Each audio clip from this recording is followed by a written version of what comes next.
Hi friends, welcome to Ellore's cooking channel. நம்ம இன்றைக்கி என்ன பார்க்க போகிறோம்னா, ஒரு சிம்பிளான வெண்டைக்காய் பொரியல் தாங்க. வழவழப்பு கொழவழப்பு அந்த மாதிரி எதுவுமே இல்லாமல் எப்படி செய்யுது வாங்க பார்க்கலாம். வானலியை அடுப்பில் வச்சு தேவையான அளவு எண்ணெய், கொஞ்சமாக கடுகுளுத்தம்பருப்பு சேர்த்து, கடுகுளுத்தம்பருப்பு பொரிஞ்சதும் குட்டி குட்டியாக கட் பண்ணி வச்சுருக்கிற ஒரு வெங்காயத்தை அது கூட சேர்த்துக்கோங்க. வெங்காயம் நல்லா வதங்கணுன்றதுலாம் இல்லைங்க. வெங்காயத்தை போட்டு இப்படி ஒரு பரட்டு அப்படி ஒரு பரட்டு, அது கூடவே நம்ம குட்டி குட்டியாக கட் பண்ணி வச்சுருக்கீங்க வெண்டைக்காய், அதையும் சேர்த்து பொறுமையாக கிளறி விடுங்க. வெங்காயமும் வெண்டைக்காவும் நல்லா கலர்ற மாதிரி ஒரு மிக்சிங் ஒன்று கொடுங்க. கைவிடாமல் கிளறிட்டே இருக்கணுன்றதுலாம் இல்லைங்க, சும்மா ஒரு கிளறுங்க. அது கூடவே ஒரு 1/4 ஸ்பூன் மஞ்சள் பொடியும் சேர்த்து ஒரு மிக்சிங் கொடுத்துருங்க.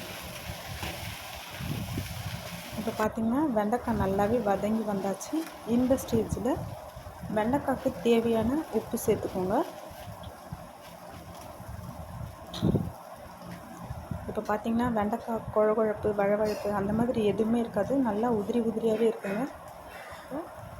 உப்பு சேர்த்து நல்லா ஒரு கிளறி விட்டுருங்க. இது கூடவே காரத்துக்கேற்ற மிளகாய் பொடியை சேர்த்து மிளகாய் பொடியோட வாசனை போகிற அளவுக்கு அந்த எண்ணெயில் ஒரு பரட்டு 2லேருந்து 3 நிமிஷம் வச்சிங்கன்னா நம்மளோட டேஸ்டியான வெண்டைக்காய் பொரியல் ரெடி.